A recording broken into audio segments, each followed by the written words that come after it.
What's up, YouTube? It's your boy Rex Righteous, and I'm back with another rap rant. All right, so I wanted to talk about this Chris Bosh thing. He was on TV today on ESPN First Take. He gave a couple of opinions about um, LeBron James, if he was willing to come back, and he made some good points about how there aren't many players. There aren't many players. What's it called? Playing defense. A lot of people shooting threes and playing no defense. That I would have to agree with. But when it comes to the whole subject of him coming back, I'm not sure.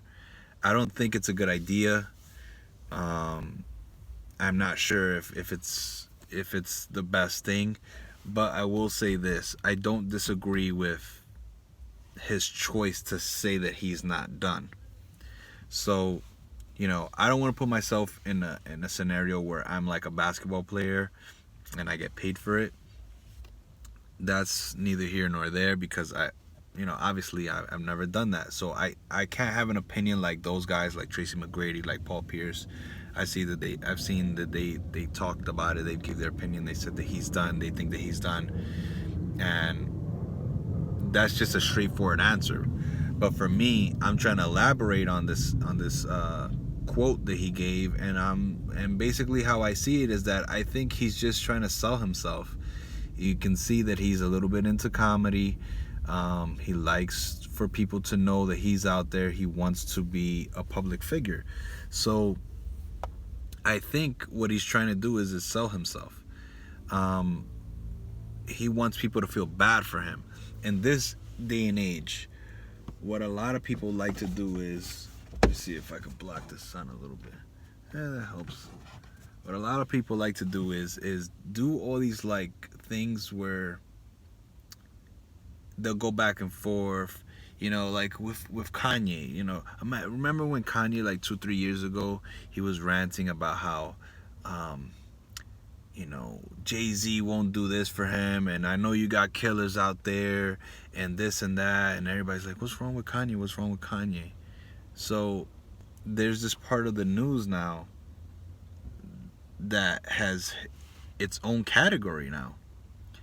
And there used to be real live news on things that happened and things that didn't happen, or you know threats, things that could happen, what ifs. And then there's the things that did happen, but nobody used to care about how, like, for example, like Monique. Right now a lot of people are talking about Monique, how Monique has this thing where she wants to get paid 20 million by Netflix and whatever, things like that. People are disgruntled, you know emotional stuff, things that have to do with being a victim. And I get it, I understand it, but you have to be able to point it out. So basically, there are some folks that are gonna be like, he's an idiot, get out of here. But then there's gonna be some people that are gonna like be like, no, he's a good player. You don't remember Chris Bosh? Do you remember Chris Bosh? Do you remember Chris Bosh? So you don't forget him. Tupac did that. He did that in an era where um,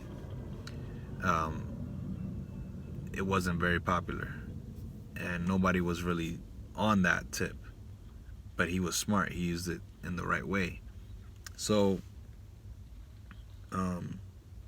my opinion is that Chris Bosh is not going to be the same player, because there are some answers that haven't been. There are some questions that haven't been answered, and what I want to know is that, and if you guys know, please comment. Um, did Chris Bosh develop blood clots by playing basketball? I would think yes. Just like some people get, you know, those shin splints in their legs. That's developed from playing a lot of basketball. That's not from, oh, I got blood clots. You don't just you don't just get it. Like it's not like I don't know, like a sickness. You don't get it like a flu or something. It's more from constant wear and tear, and that's his body. So basically, I think that he needs to continue to do what he's doing. Keep saying that you want to come back and stuff like that. And then what'll happen is once he, if he can't do that, then maybe he'll make up his mind. He'll make up his mind, and then all of a sudden he'll become like an assistant coach or something like that, or he's in it for show business, not just basketball. That's why he's showing his face out there. That's why he does his comedy skits and stuff like that. So that's my take on how he's doing it. I'm pretty sure he still wants to play, but I've seen other journalists talk about it. They say it's really hard for him to come back, and then to put the final part, like the cherry on top of why I think he can't play, is because I swear to you guys, if you're a Miami Heat fan, then you know what the hell I'm talking about. He was not playing the same before that stuff came out, the news came out of him having blood clots and stuff like that. He was not the same. He didn't have the same energy. He was sluggish. He only cared about jump shots, and he wasn't playing defense. And I know Chris Bosh. Now, mind you, when LeBron left, Chris Bosh was still on that team, and they were failing miserably. Why do you think that was happening? Because Chris Bosh was not playing defense, and he couldn't. He couldn't run up and down the court. I saw it. I was watching it. He couldn't run up and down the court. He couldn't do everything. So that with basketball, you're told to play defense and play offense, and then all the in-betweens. He couldn't do both. He was just literally taking jump shots. That's all I saw him do. I was like, what the fuck is he doing? He was playing like a small forward, but really lazy. So that's it. That's all I have to say. If you guys have any other things you want me to work on, let me know. I'm gonna try to get back into a rhythm here on YouTube. It's been a while. I try to keep them short. All right, well, thanks for watching. It's your boy Rex Righteous, and peace out.